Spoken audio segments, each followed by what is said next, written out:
Welcome to my YouTube channel health secret Gyan, जहां मैं आपसे शेयर करती हूँ कुछ ऐसे हेल्थ रिलेटेड टिप्स जो आपको हेल्दी बनाए रखने में काफ़ी हेल्पफुल होते हैं। तो आज की इस वीडियो में मैं आपसे बात करने वाली हूँ विटामिन डी की कमी से होने वाली प्रॉब्लम्स के बारे में, उसके लक्षणों के बारे में। विटामिन डी की कमी आजकल बहुत ही ज़्यादा कॉमन प्रॉब्लम बन चुकी है। विटामिन डी शरीर में पाया जाने वाला एक ऐसा इम्पॉर्टेंट माइक्रोन्यूट्रिएंट है जो हमारी बॉडी के लिए बहुत ही ज्यादा बेनिफिशियल होता है। विटामिन डी एक फैट सॉल्युबल विटामिन होता है जो शरीर में कैल्शियम, आयरन, फॉस्फेट, मैग्नीशियम और जिंक के एब्जॉर्प्शन के लिए बहुत ही ज्यादा इम्पोर्टेंट होता है। भारत में पूरे साल धूप रहती है, लेकिन फिर भी 70% से भी ज्यादा लोगों में विटामिन डी की डेफिशिएंसी हो जाती है। विटामिन डी की बात करें तो एडल्ट पर्सन में जो विटामिन डी की डेली रिक्वायरमेंट होती है वो होती है 1500 से 2000 इंटरनेशनल यूनिट, जबकि बच्चों में इसकी डेली रिक्वायरमेंट होती है 1000 इंटरनेशनल यूनिट। जब हमें पर्याप्त मात्रा में विटामिन डी नहीं मिल पाती है तो इससे हमारी बॉडी में कई प्रकार की प्रॉब्लम्स दिखने लगती हैं। तो फ्रेंड्स, इसके सिम्टम्स और इसके लक्षणों को जानने से पहले अगर आप चैनल पर पहली बार वीडियो देख रहे हैं तो प्लीज़ चैनल को सब्सक्राइब कर लें और बेल आइकन को प्रेस कर लें, जिससे कि हमारे आने वाले सभी वीडियोस का नोटिफिकेशन आपको मिलता रहे। तो आइए जानते हैं विटामिन डी की कमी के लक्षण यानी उसके सिम्टम्स के बारे में। इसके बहुत से सिम्टम्स सामने आते हैं, जिनमें कि पहला है हड्डियों का कमजोर होना। विटामिन डी कैल्शियम की एब्जॉर्प्शन के लिए बहुत ही ज्यादा इम्पोर्टेंट होता है, क्योंकि अगर आपकी बॉडी में विटामिन डी की पर्याप्त मात्रा नहीं है तो इससे आपकी बॉडी में कैल्शियम का एब्जॉर्प्शन नहीं हो पाएगा।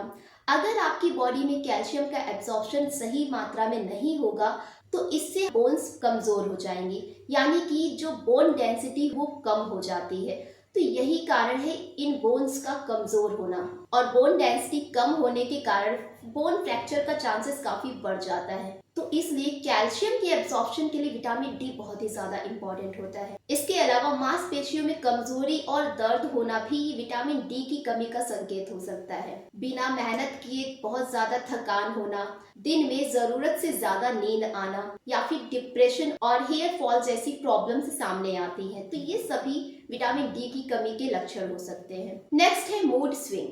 मूड स्विंग होना ये विटामिन डी की कमी का संकेत हो सकता है, क्योंकि विटामिन डी जो होता है ये आपके मूड को स्थिर रखता है। ये जो विटामिन डी है ये न्यूरोट्रांसमीटर स्पेशली सेरोटोनिन, इसके लिए बहुत ही ज्यादा इम्पोर्टेंट होता है। सेरोटोनिन एक ऐसा केमिकल है जो हमारी बॉडी की नर्व सेल से ब्रेन तक मैसेजेस को ट्रांसफर करता है, और ये हमारे मूड को स्थिर रखने में हेल्प करता है। तो इसलिए जब हमारी बॉडी में विटामिन डी की कमी हो जाती है तो इस सेरोटोनिन का लेवल भी लो हो जाता है, जिसके कारण मूड स्विंग की प्रॉब्लम्स सामने आती है, और साथ ही साथ डिप्रेशन की भी प्रॉब्लम्स हो जाती है। नेक्स्ट है अच्छी नींद ना आने की समस्या।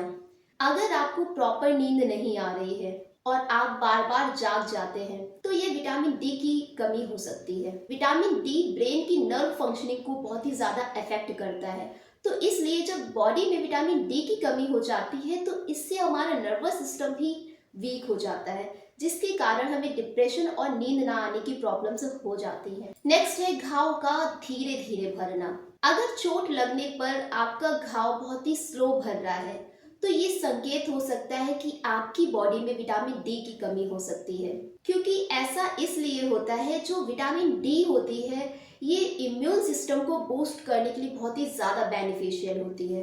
तो इसलिए जब बॉडी में विटामिन डी की कमी हो जाती है तो इससे हमारा इम्यून सिस्टम वीक हो जाता है, जिसके कारण कहीं भी अगर हमें चोट लगती है तो वो घाव बहुत ही स्लो भर पाता है। नेक्स्ट है चक्कर आना, अचानक चक्कर आना। यह भी विटामिन डी की कमी का संकेत हो सकता है, क्योंकि विटामिन डी जो है ये हड्डियों को मजबूत करने के लिए बहुत ही ज्यादा हेल्पफुल होता है। लेकिन जब विटामिन डी की कमी हो जाती है तो इससे बोन्स कमजोर हो जाती हैं, जिससे कि सर्वाइकल स्पाइन यानी कि रीढ़ की हड्डी कमजोर हो जाती है और इसी कारण चक्कर आने लगते हैं। नेक्स्ट है बार बार इन्फेक्शन होना। अगर आपको बार बार इन्फेक्शन हो रहा है और आप बार बार बीमार पड़ रहे हैं तो ये संकेत हो सकता है कि आपकी बॉडी में विटामिन डी की डेफिशिएंसी हो सकती है, क्योंकि ये जो विटामिन डी है ये एक ऐसा माइक्रो न्यूट्रिएंट है जो आपकी इम्यून सिस्टम को दुरुस्त रखने के लिए बहुत ही ज्यादा इम्पोर्टेंट होता है। दरअसल हमारे इम्यून सिस्टम यानी रोग प्रतिरोधक क्षमता का सबसे important part T cells vitamin D के द्वारा ही एक्टिवेट हो पाते हैं, और यही कारण है कि अगर बॉडी में विटामिन डी की कमी हो जाती है तो ये जो टी सेल्स होती हैं ये एक्टिवेट नहीं हो पाती हैं, जिसके कारण व्यक्ति बार बार बीमार पड़ जाता है, उसे इन्फेक्शन हो जाता है। और साथ ही विटामिन डी ब्लड में मौजूद व्हाइट ब्लड सेल यानी कि श्वेत रक्त कोशिकाएं, इनकी मेटाबॉलिज्म के लिए बहुत ही ज्यादा इम्पोर्टेंट होता है। जो व्हाइट ब्लड सेल्स होती हैं ये भी हमारे इम्यून सिस्टम के लिए बहुत ही ज्यादा रिस्पॉन्सिबल होती हैं। तो इसलिए विटामिन डी की कमी होने पर व्हाइट ब्लड सेल्स की मेटाबॉलिज्म भी स्लो हो जाती है, जिसके कारण इम्यून सिस्टम बहुत ही कमजोर हो जाता है, तो इस कारण बार बार इन्फेक्शन हो जाता है। नेक्स्ट है रिड्यूस्ड कॉग्निटिव फंक्शन यानी कि संज्ञानात्मक कार्य में कमी। इसका मतलब है कि अगर आप किसी भी चीज को आसानी से याद नहीं रख पा रहे हैं, आप चीजों को बार बार भूल जाते हैं, तो ये संकेत हो सकता है कि आपकी बॉडी में विटामिन डी की डेफिशिएंसी है, क्योंकि विटामिन डी हमारे ब्रेन फंक्शनिंग के लिए बहुत ही ज्यादा इम्पोर्टेंट होता है। तो इस विटामिन डी की कमी होने के कारण हमारा ब्रेन की फंक्शनिंग जो होती है वो अफेक्टेड हो जाती है, जिसके कारण हमारा कॉग्निटिव फंक्शन भी वीक हो जाता है। हमें किसी भी चीज को कंसंट्रेट करने में प्रॉब्लम होती है, उसे याद रख पाने में प्रॉब्लम होने लगती है, तो इस तरीके की प्रॉब्लम्स सामने आती हैं। तो फ्रेंड्स, आई होप ये वीडियो आपके लिए काफ़ी हेल्पफुल रही होगी। तो ऐसे ही यूजफुल हेल्थ रिलेटेड वीडियोस के लिए चैनल को सब्सक्राइब करें और वीडियो को लाइक करें, और साथ ही इसे अपने फ्रेंड्स के साथ शेयर करें। तो हेल्दी रहिए, फिट रहिए। Thanks for watching.